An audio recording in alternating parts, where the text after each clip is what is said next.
Do you ever watch dub versions of things? I am actually like, I either have to watch the dub first and stick with it, or the sub. This is mostly for anime too. With anime, it's like if the first thing I saw was in the native language, then that's all I can do. I can't switch over. But I typically like to just hear it in its native language with the subtitles versus doing the dub. I would agree. I like to say that I'm vehemently against dubbing. That said, there are certain places that take good care, like especially like the Miyazaki films in particular. Like obviously, yes, I prefer to watch them in Japanese, but they put a lot of effort into getting a lot of talent and doing a good job with those or what have you. But in general, especially when it's like international features that are like up for Oscars or whatnot, it's like there's no chance that I'm going to watch, or like on Netflix. Well, Netflix is particularly bad. I remember that's the reason why I never watched that show 3%, because I watched the first episode and it was dubbed and I couldn't figure out how to take it off, and the dubbing was so bad that I was like, I'm not going to watch this show. We'll get to it, I guess, but I'll be curious how often things like what we're going to talk about happen anymore these days, as opposed to just like talking over something. Yeah. But instead of like fundamentally changing much of it. Anyway, I'm Aaron Newworth. I am the editor-in-chief of Leave Entertainment, and I am a huge Godzilla fan. My name is Terrence Johnson. I'm a writer at LeNoirAuto.net, and I have seen some Godzilla movies. Together, we are Two Black Guys Talk Godzilla. Man. We will nail this every week, or every time we record, not every week. It's the dulcet tones that really bring it together, I think, between the two of us and our different timbres. Yes. So here we are. We're back. Third episode. Fourth recorded. Yes. What? So this week, this is going to be fun because we've talked about two Godzilla films so far in this series. We have. And now this is almost like doing a clip show episode since we're going back to the first movie again. Yeah. It's a unique scenario because we're going to talk Godzilla, King of the Monsters, the 1956 American release of the film, which was has additional scenes directed by Terry Morse. So we're going to talk basically about the first movie again, but this kind of very different version. And this will be the last time we do something like this, I feel, because there's no other Godzilla film that's like this drastically redone in the same way. There's some interesting trivia, and I'll mention some of that later. But in terms of like a movie that kind of really changes what the first movie is compared to other Godzilla films in this series, this one is the most, I think, interesting to discuss in that manner. So we'll get to all that. First, I want to say, I mean, we've been doing this is our third episode, like I mentioned. At the time of this recording, we've just gone through WonderCon. We have. We were two black guys walking around Anaheim. Yes. And were good times had? Yeah, good times were had. I did enjoy WonderCon. Some chaos magic in some of these panels, but I always enjoy WonderCon. It's a nice chill convention, and I feel like I get to go to like unique panels and hear from different people than normally you would hear at like a big giant thing like Comic-Con. For sure. And I did some panels. I was also walking around the exhibit hall a lot and seeing Godzilla related things, which is certainly that was cool. Yeah, actually way more than I expected to see. Tell about the magnet that I got you. Oh, this magnet it's the -1, the scene from -1 where Godzilla is chasing the boat, but it's Geppetto and Pinocchio trying to outrun Godzilla. I actually really love this. It's very fun. I'm glad I tapped into something you'd like with that one. I thought you'd enjoy that. It's very funny. I mean that spoilers for -1. Spoilers for 2027's episode. Yes, Godzilla -1. 2045. That is one of the best scenes in all of the Godzilla franchise. Is them trying to outrun Godzilla. So yeah. But yeah, WonderCon was really fun, like I was just mentioning. I will say I ran into a few people. I told them about our show. Great. I hope if you're listening now, thanks. Yes. Thanks for chiming in. Thank you. Enjoy our fun that we're having here. I'll also note at the end of these episodes, we do have a little disclaimer that kind of throws out there all of our email and socials or what have you. Yes. So if you feel like you don't need to stick around because like our theme song is so good, but you're like, I don't need to hear it a second time. Just note that you can find everything all the ways to follow us and everything. They are at the end of the show. we can say right now, we're for most places either at 2 Black Guys Talk Godzilla or at Black Godzilla Talk. Yeah. BLK. Yes, BLK. And of course, you can email us at blackguystalkgodzilla@gmail.com. Mm-hmm. It's fun to have 3 different handles to have to remember for this show. Well, the way everything works. Elon and Zuckerberg and all of them don't get it, and whoever owns TikTok at this point, all have different agendas. But I did want to throw all that out there just for the sake of we're 3 episodes in. If people want to have more questions or want to find other things to get in touch with us for whatever reason about or whatnot, though there's certainly ways to do that. But yeah, at the end of the episode we do have our disclaimer that kind of fills in all that information. But anyway, let's get to it. Let's talk about Godzilla, King of the Monsters. Godzilla, King of the Monsters, alive, surging up from the depths of the sea on a tidal wave of terror to wreak vengeance on mankind. Godzilla, King of the Monsters, it's alive. A gigantic beast, stalking the earth, crushing all before it. In a cyclonic cavalcade of electrifying horror, raging through the streets on a rampage of total destruction. Godzilla, King of the Monsters. Incredible titan of terror, wiping out a city of 6 million in a holocaust of flame. Jet planes cannot destroy it. Bombs cannot kill it. All modern weapons fail. Is this the end of our civilization? Can the scientists of the world find a way to stop this creature? Or the answer, see Godzilla, King of the Monsters. Okay, so I'm going to read a bit of the IMDb description of Godzilla, King of the Monsters here. An American reporter visiting Tokyo becomes a witness to the city's destruction by a dinosaur-like beast awoken from undersea hibernation by atom bomb testing.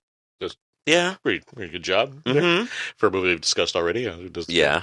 So, Terrence, while you had seen Gojira before, although revisiting it was somewhat still fairly fresh for you, have you ever seen the American dub version? I have not. Okay.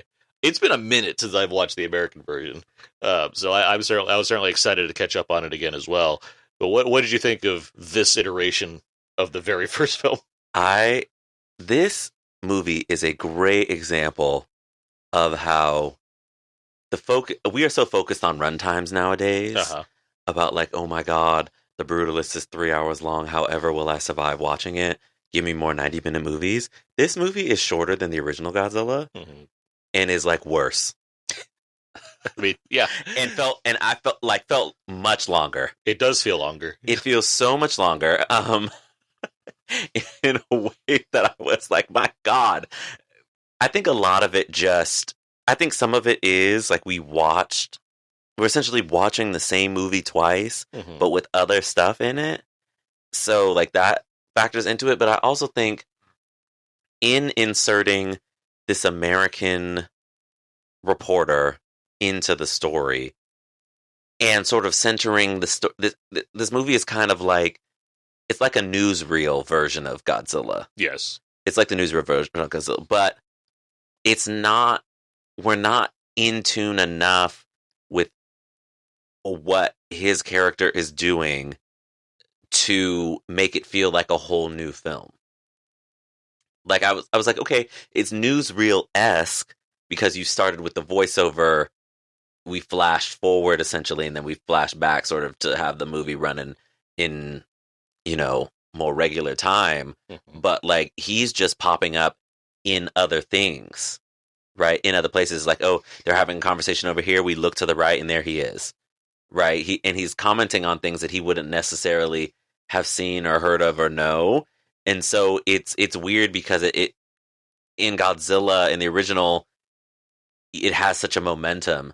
And in this, I felt like him being inserted into it, while there were like key points where I enjoyed having him there, it just sort of, it stops the momentum of his story and the original at the same time. So yeah, this felt at least 220 and it's only an hour 20. It does. I completely agree with you that it feels longer, which I was surprised by. I didn't necessarily think it would feel that much like the idea of watching it twice.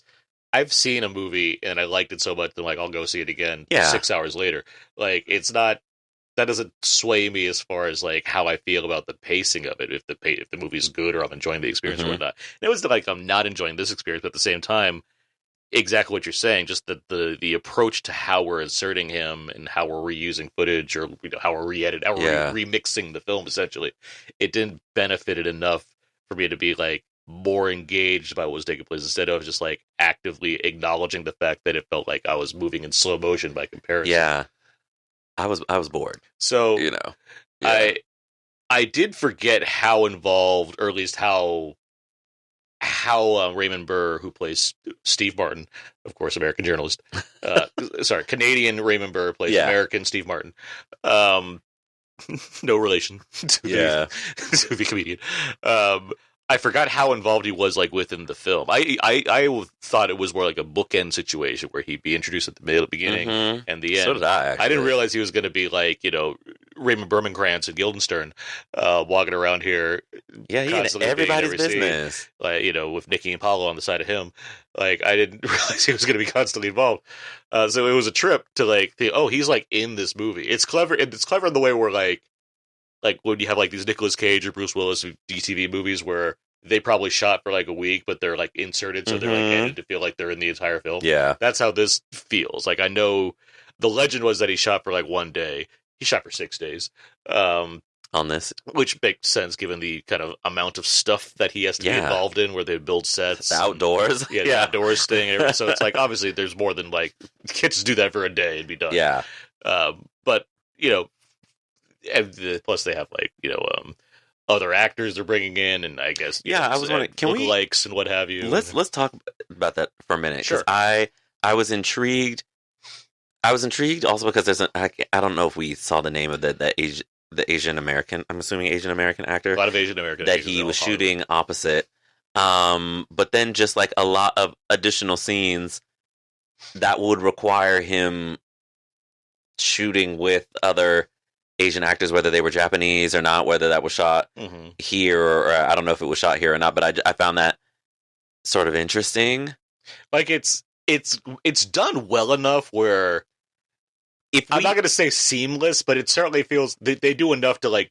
If we had not both already seen the original before, even if not even just talking about for our podcast, but just having seen it in our lives, I'd be like, okay, it would feel seamless in terms of like this is the story of a reporter being there. But yeah, so I was mostly intrigued. But I was like, okay, some other Asian actors in this, in addition to him, especially from the outset before we get to the other, the main characters of the original film. Before they start like really liberally using the dubbing and whatnot. Before it's just like, oh, he's just overhearing Japanese conversations, but we're not going to hear, or we're not even going to see subtitles. We're just going to like have him kind of work his way through understanding the Japanese dialogue or whatnot. Yeah. And then it goes full on with the dubbing between Yamane's character and Miko and Serizawa. By the way, both male leads, both voiced by James Hong. Oh, interesting. Both of the men voiced by James Hong.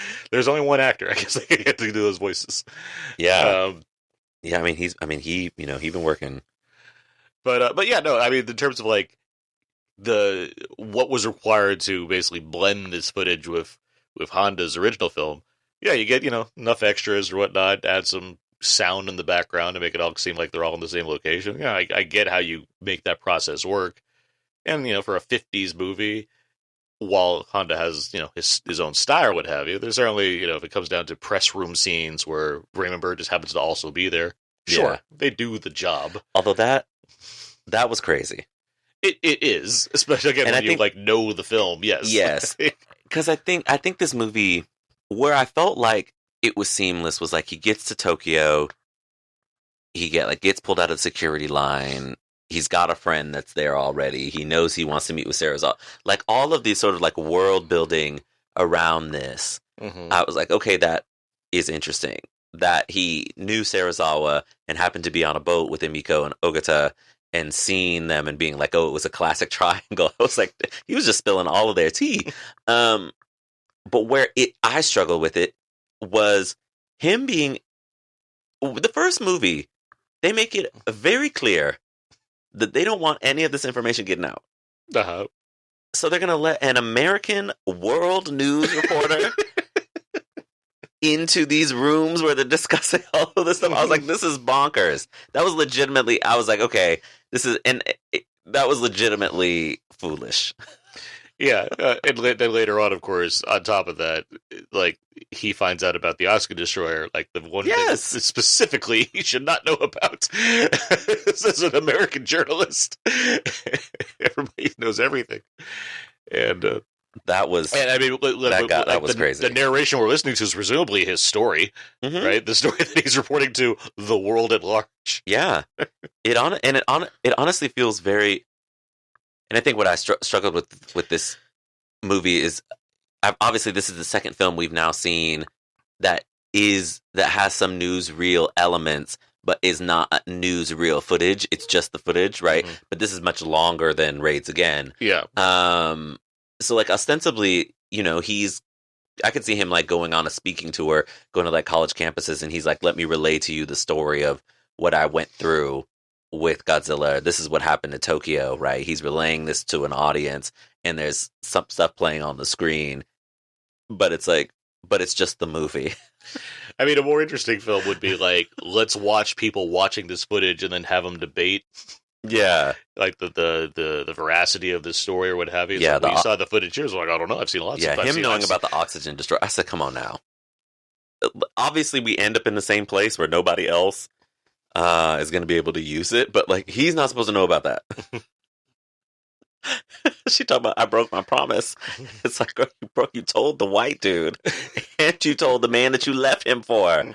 It's crazy. Yeah, that was a little tough. I'll note that this is the American scenes. The inserts were written by Al C. Ward, who was given an option. He was given an option of having an upfront salary or taking 5% of the grosses. He thought this would fail, and so he took the upfront salary. Oof. He was wrong.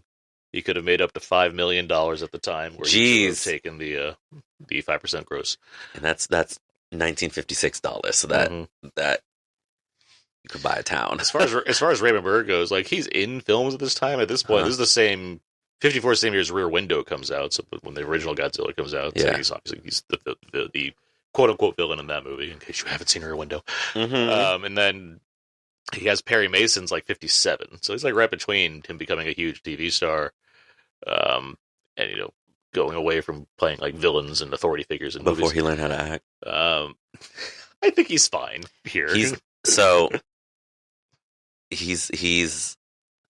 not. To me, I think there's some times where it works well. He just can't look concerned. He's going for inscrutable, I think, in a lot of cases. But like, why? In a way, I think it's a 50s upper crust. Like, I'm not supposed to present myself as being any disturbed at all. I have to hold on to a certain respectability. It feels very like American, right? In a way, a very like macho American. In a way that he's like, I'm witnessing all of this destruction, but I'm just stoic, and I'm like, just give us a variation on that. I can agree there, and I mean, it's a movie that's like 6 days of shooting for not really. Yeah, man, film. He was bad. So it was bad. Like, he was bad to me because it either give us more jovial at the beginning so that the inscrutableness reads like, oh, this is a man just trying to hold it together. That's fair. Or you got to give us a little bit of I'm not going to go out of my way to argue for the quality of Raymond Burr's performance in this movie. I'm just saying, I've seen a lot of like 50s monster movies. I've seen bad acting in these movies. Yes. Like, I wouldn't say this is bad acting. I think maybe perhaps it's bad direction on his part. But like, he lends something to this where I'm like, okay, I see what he's trying to do here, even if the film's not like, this isn't the best performance in the movie by any means. When did The Blob come out? The Blob is, I want to say, it's got that Technicolor. It's got the late 50s. Because I'm just thinking about, that's an American McQueen. monster. 58. Okay, so 2 years after this. So maybe in the 2 years, McQueen saw this and was like, okay, I know what I got to do. Well, McQueen has so much charisma. Yes. Like, that's why. Yeah, because McQueen wasn't on TV. I like, what I found very fascinating about this is I was like, okay, I see where and hopefully we'll remember this when we get to Godzilla, the legendary one. I was like, okay, I see where the idea of like the American travels around and meets Godzilla is like this feels like this is the genesis of it. Sure. It's like his character was originally supposed to go to Cairo, had a couple days layover in Tokyo, and suddenly has encountered Godzilla. Yeah, he finds a reasoning. And as such is following the journey of Godzilla and the people dealing with Godzilla is a very, very, very all of the legendary movies are going to have some elements of that. If you want to talk about bad acting, I'm not talking about the one you're thinking of. I think his father might be a little too hammy on that movie. Well, yes, you should have been in the whole movie. I don't necessarily think people, that's the case. Some people may agree with you, but we'll discuss that in 2056. But like, I see sort of where the genesis of that is coming from, and so it is fascinating to obviously very much in the same way that. You see the genesis of what -1 is going to do, because all of these movies, these are the beginning. It's the beginning of this franchise. So yeah, I enjoyed that. And I also, what I will give this movie credit for, I know I asked you to turn on the subtitles when we were watching this because I thought there were subtitles. I actually think it's quite effective storytelling wise to use the dubbing in certain places and not in others. I agree. And if they're gonna do it, then like found an approach that I think is effective. It made me in tune with what Raymond Burr was doing in those cases, even though I don't think he should have been in the room. But it was really fascinating to. It added to like the alienation or the outsider nature of this character. Well, it makes you wish for the other version of this movie where it's designed like that from the get-go, where he plays a fish out of water who's always intended to be there from the filmmaker's standpoint. Yeah. And so you make it a film that's purposely about him trying to keep up with this extreme circumstance. And again, it leads to my other, I think, fun idea, like this idea of he's telling the story in flashback is how many times he's selling footage on to like speaking tours or whatever. You have people being, comment, like having a kind of a dialogue with him as it's going on. There's a version of this that I think would be really fascinating to watch. That's not anything that we've seen here. That I guess I'm just promoting more at this point than this version of the movie. Well, I mean, and there's also something interesting to the idea of like, if you had played this straight up, like an American reporter trying to get all of the details and not being allowed in those rooms and only being able to rely on the hearsay of the officer or randomly meeting Amiko's father in the hallway and all of those sort of moments. So yeah, from that standpoint, but I do think like the strategic nature of like, okay, when the audience absolutely needs to know a piece of information, we're going to dub over it. And otherwise in that, we're going to have this guy feel like, an American who's traveling in Japan. Well, fortunately, films in this series going forward do eventually have other American actors, and they're there from the get. They're there because that's what they decided to do to begin with. Yeah. And you'll see how they incorporate them in the different versions of films that we're going to see coming up. What else? What was I going to say? The other obvious aspect of what's different about this version is the toning down of the somberness of the original Godzilla. There's, I believe, just one mention of the bombing that took place, of the atom bombing and what have you, but otherwise everything involving anything about Nagasaki, Hiroshima, or atomic testing or whatnot is pretty much entirely removed for the sake of making it, I guess, less of a downer and making it feel less anti-American in any way, in any implied way whatsoever.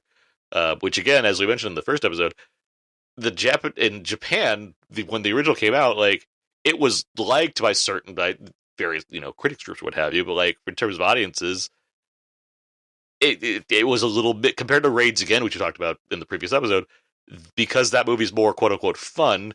That was kind of preferred because it wasn't like hearkening back to this horrible thing. I mean, instead it was just like, monsters. And it wasn't forcing everybody to face national trauma. Yeah. Obviously it's not Honda's vision. It's not the studio's vision. It's not the artistic vision of what the film is. But yes, in terms of like looking over trauma in favor of fun monster movie, there's something there that obviously connect with American audiences. But this movie, yes, it dials down way back any sort of social commentary and just wants to play as a monster movie. Yeah. Yeah. Yeah, it was interesting. I was actually shocked that they mentioned the hydrogen testing at all. Yeah. So from that standpoint, I was like, oh, okay, that's okay. They bring it up once. They bring it up once. We don't, we definitely don't talk about any, American atrocities. And then, but in doing that, of course, we sort of mutilate the best scene in the original, which is the three of them. Mm-hmm. Sarasawa, Ogata, and Emiko chatting.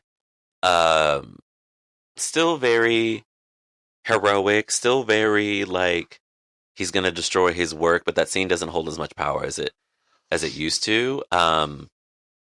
Well, there's no tension being built to it. Yeah, because like we've already mentioned, having Raymond Burr being around in general, and also because he wasn't supposed to know that information either. Yeah, but regardless, having him inserted means okay, we have to like take away from the building tensions between these three as far as their drama goes, because we have this other guy here. And we're having less of these scenes in general, so there's not much weight to the things he's saying. It feels more like plot, here's plot, here's plot. Yeah, I will say I did like the concept of, obviously we see the reporters in the original, but I liked the concept of this guy is relaying his story back to his editor, essentially, and being like, here, I'm going to relay to you exactly what is happening with Godzilla, as Godzilla is trampling Tokyo and just knocking stuff over and, atom breathing people. I liked the cut. I wish Burr's performance was a little more dynamic, because I did like sort of the setup of it, of him like essentially trying to relay this thing back to the world, right? The Japanese reporters are talking to the people of Japan, and he's essentially relaying the story back to the world, and this kind of gets to the flash forward we get at the beginning. It kind of is interesting because it's like you're like, oh God, will he survive? Right? Like if you're thinking about being a homeboy back home who's getting this message, and you're hearing about all of this destruction that's happening and all of these things, the outsider's perspective of that event I thought was really interesting. Yeah, I mean, it speaks to why... At least the concept of it. It speaks to why it naturally kind of lends itself to something like this. Like, it's like, as much as the implication of making a version of this film that is inserting other scenes to kind of push away from the basically true intent of the film, at least they found an avenue that makes a lot of sense to go down. Yeah. Like, it's damning with faint praise, essentially, with that, but... Yeah, so how did this version of this come about? Like, the American studios were like, hey, Toho, give us this movie, but we got to cut stuff out and we got to insert. This might be our trivia of the Throwback Thursday trivia, but like I'm really fascinated by that standpoint, and or was this like a common practice at all for other movies? I can't speak to how other movies were handled, especially because, well, for one, they're just more. I mean, Hollywood produced the monster movies. Yeah, this wasn't really a thing. This movie itself, Ishirō Honda, was inspired by American monster movies, so giant monster movies. So it's not like there was like a flood of these coming in to begin with that they had to be like, oh, now we got to do one of these or whatnot. I know the studio, or like this film was acquired, and then they wanted to produce an American version. The whole idea of like filming completely new scenes or what have you. Right now, I can't speak to how common a practice that was in terms of international filmmaking. I do think a film like this that's so specific to its genre, it makes more sense than say like a Kurosawa drama. And let's film new scenes. Yeah, like, I don't think that's happening very often. You're not putting an American in, but I think the basic idea is we have a thing. We have Godzilla. We have this giant monster. Let's sell it to American audiences. How do we make it appeal to them more?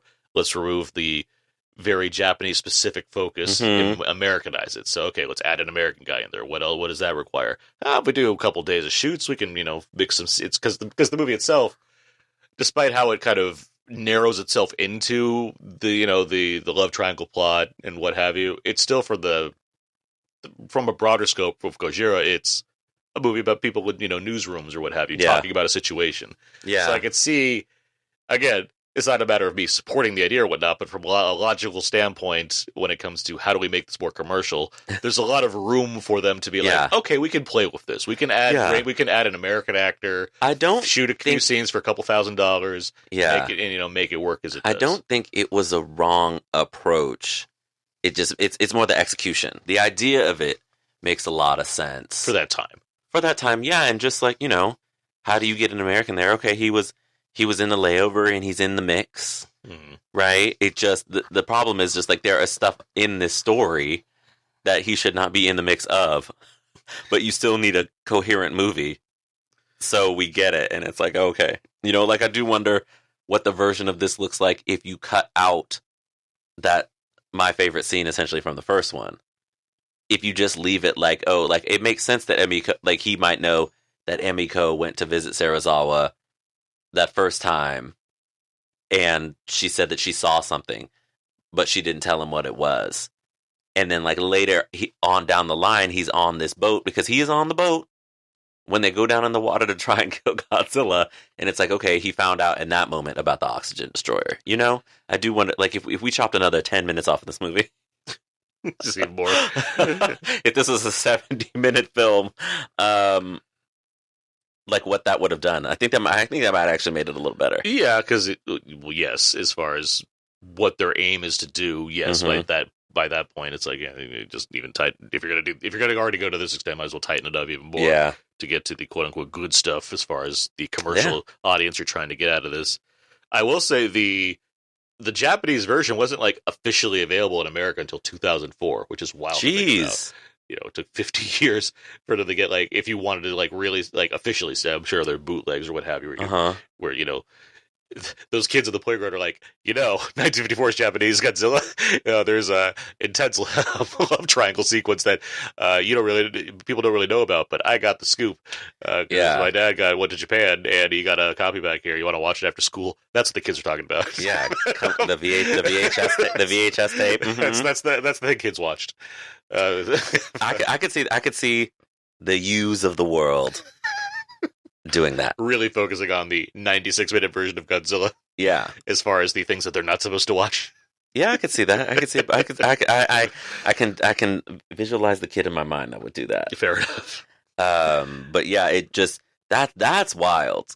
Yeah. Imagine if we had done this if you were an American, but you did this in reverse.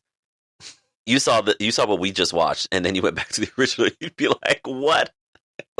The quality difference, the difference in the storytelling." I think would and I think it's tough because it's like I do think the idea is really smart, and it's just the execution of it is just not there. You're saying smart, like so you're applying it to this time period, right? Like you're not. Yeah. There's not a version of this like now where you'd be like, I don't know if I would want.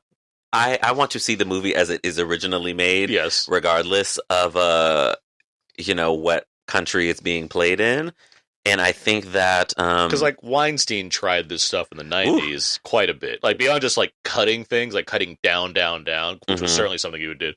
There were a number of like, what if we did this, that, like what Train Spotting has like very specific subtitles to like to compensate for the accents. We are the 20th anniversary of Pride and Prejudice, 2005 Pride and Prejudice is this year, and that movie is very famous for giving the U.S. audiences the additional ending.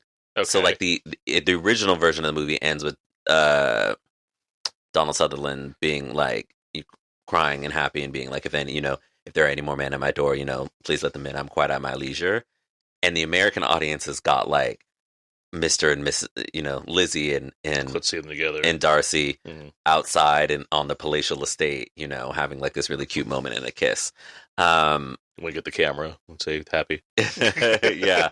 So it's like there's not to say that you can't do different things for different places, but that obviously is one scene. It doesn't change the ending because everybody lives happily ever after. But at least for this time period, like the idea of being like, okay, how do we make this for American audiences? We want an American reporter to be witness to all of these things. Like that as a concept is really smart. It's like, okay, and then it's the simplest way to get him there. I was on my way over here and I had a week layover. So he's like, okay, you're in Japan. you know people there, you've met them before. That's how you can get into the mix of it. So that's really smart. It just, the execution, putting him in rooms where we know those people specifically state, we do not want anybody else in the world to know about this for fear that something will happen, right? We drop all of that out Yeah. of this one. And so it's like, okay, he's like, oh, I'm just witness to this discussion. And it's like, yeah. And then the 2 minutes that's not in this movie is all of them being like, we can't tell the Americans. See, a lot of this depends on the idea that people aren't wrapped up in continuity and things like that, as they would be these days, where every little detail matters and can come back 10 years later in the form of Tim Blake Nelson. So, like, now, at this point in time, you can make these random changes and people just don't care. Or at that point in time. Which again will affect the rest of the Godzilla series. Not that the Showa era has like an immense amount of continuity to keep track of, but in terms of the choices being made to deliberately edit things or shorten them or get to the point as far as, you know, what they're intending. Like we're gonna watch Godzilla versus King Kong King Kong versus Godzilla in a couple weeks, and that's another one that famously has a different. We're gonna watch the original Japanese version because that's a better film. But that one doesn't replace anything. It just drops scenes and removes the kind of interesting social commentary aspects that that film is going for. This one is the only one that kind of like really redirects the story and reorients what you're trying to get out of it. But the rest of the films, yes, they do have significant edits or whatnot, or the dubbing makes things just wacky. The dubbing here. Dubbing here tries. Like it's not trying to like fundamentally change who these characters are. Yeah, it just, you know, it's a little over-explanatory. But you need, like I said, you need that.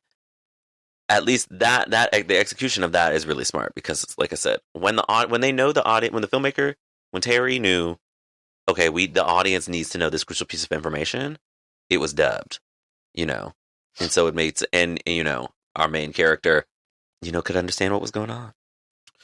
You know, this isn't the only time Godzilla has been changed significantly.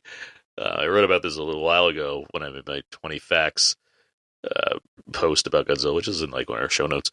Luigi Cozzi is an Italian filmmaker.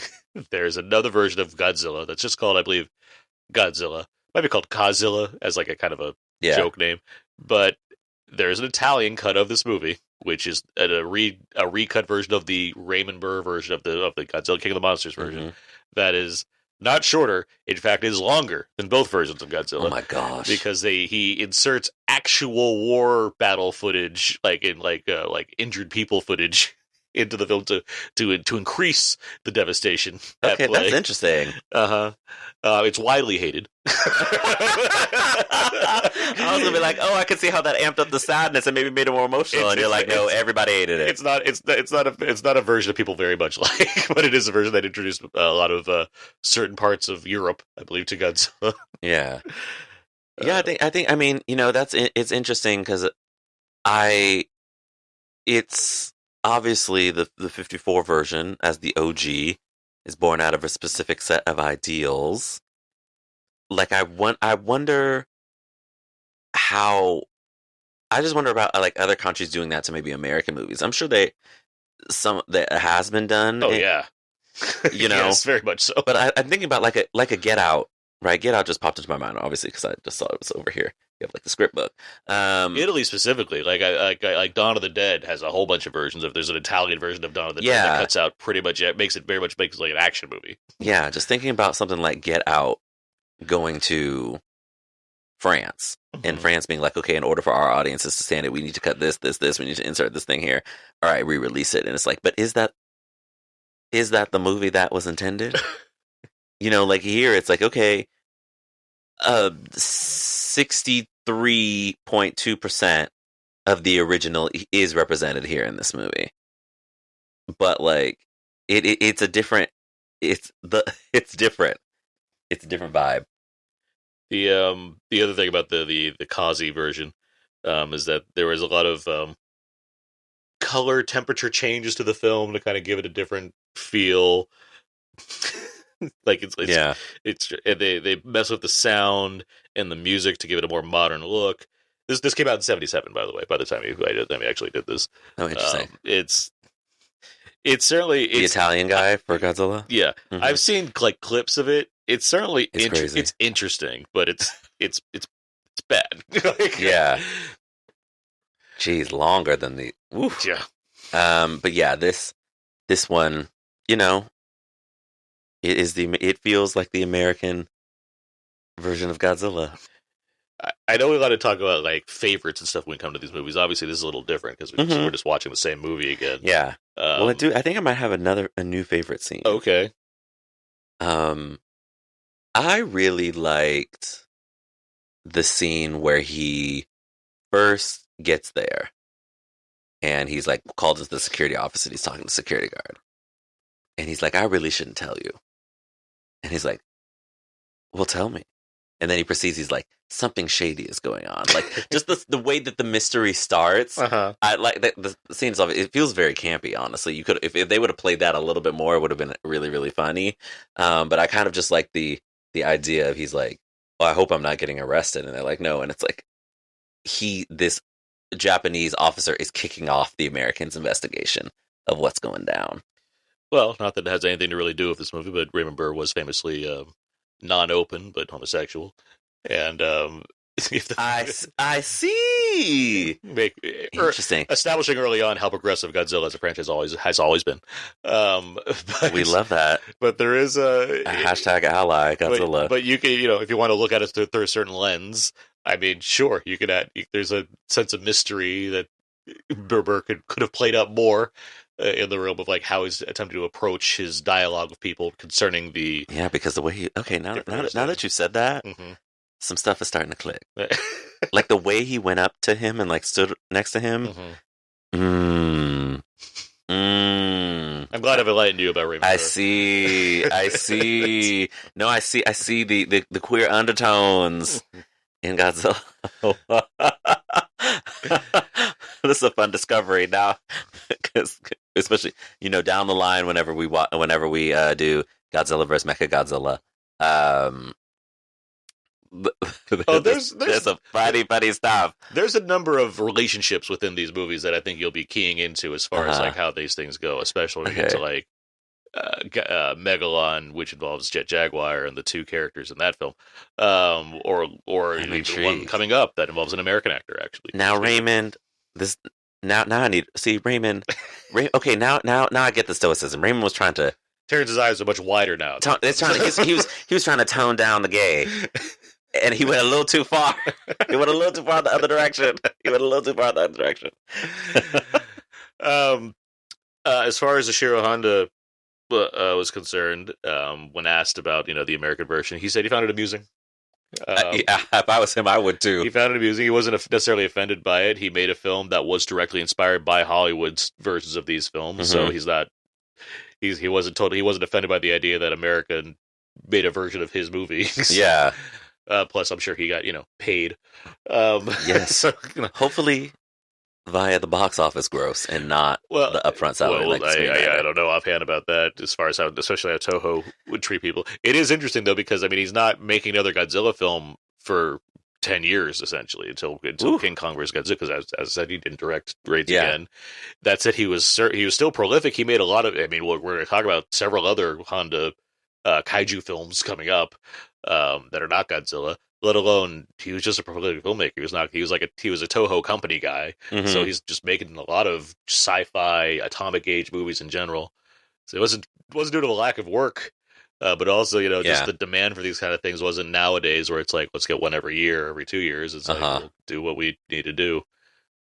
Obviously, Godzilla just found a level of popularity that was like let's bring it back. Yeah, and this will be. King Kong vs. Godzilla is fascinating as far as the kind of the history that led to it happening. So we'll talk about that when we talk about that movie. I am very seeing that because I thought the Legendary films was like the first time that those two met up, and just by virtue of where we are in the world, the studios that you can sign these mega companies can sign these deals and make these things happen. So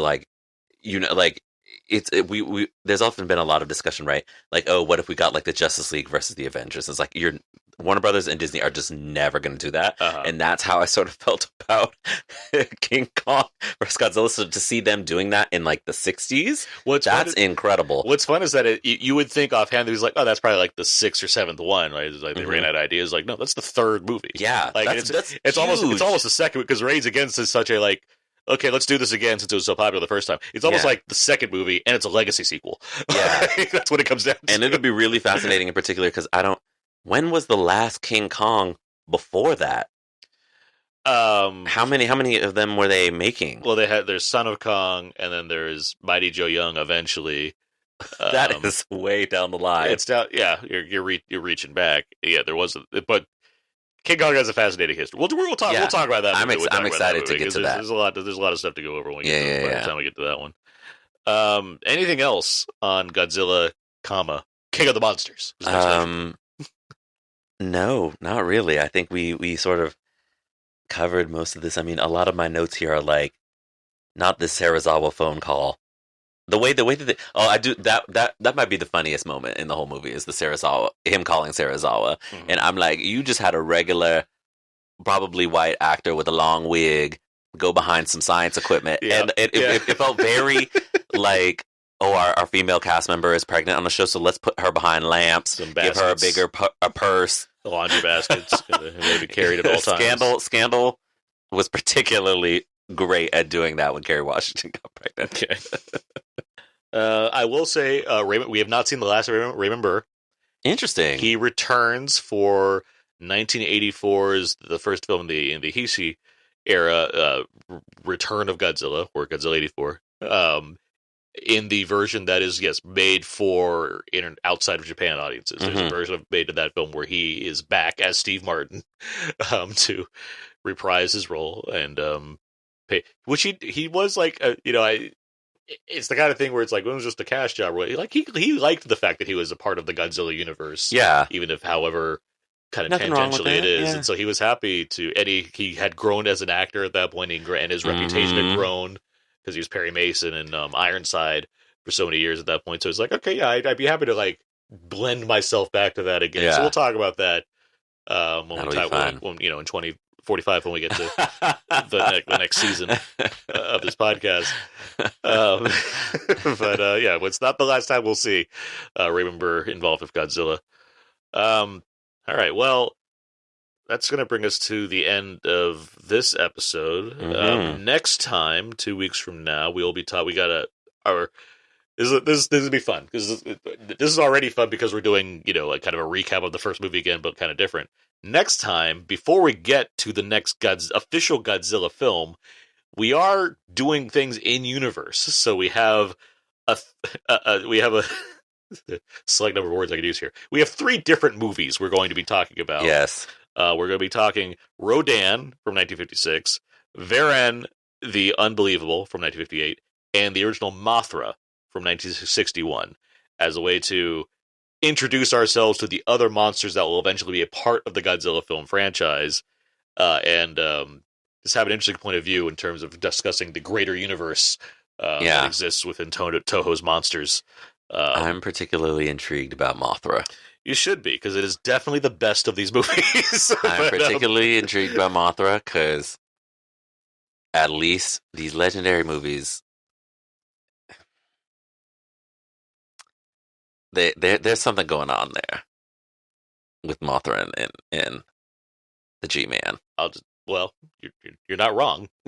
So I want to see the origin of Mothra. Okay. How we started. Well, you're gonna see and Rodan too. You're gonna see plenty of Mothra and Rodan, and I have thoughts about Rodan. Varan's like, well, it actually fits because he'll be back as well. But it's just interesting to have that also in there, and they're all on the movies. All right, well, yeah, that's gonna do it for this episode. You can find everything I do at my personal Substack page, thecodeiszeek.substack.com, and I co-host the podcast Out Now with Aaron and Abe with my co-host Abe. We talk about weekly movie releases and We Live Entertainment, Why So Blue, all my movie reviews and all that stuff. And I'm on all the socials at Aaron's PS4. Terrence? You can find me at Terrence B. Johnson on Twitter and Blue Sky. And you can find all of my work at lenoirtour.net. All right. So, yeah, that's going to do it for this episode. 2 weeks from now, we will return with our 3-way of monsters. Mm-hmm. But, yeah, until then, this has been Two Black Guys Talk Godzilla.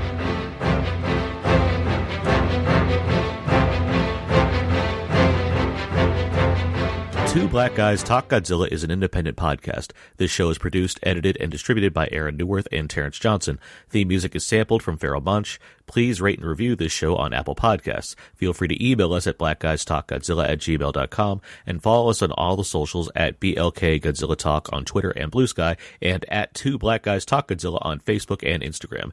And if you haven't already subscribed, feel free to do so wherever you download your podcast so you can keep listening to Two Black Guys Talk Godzilla.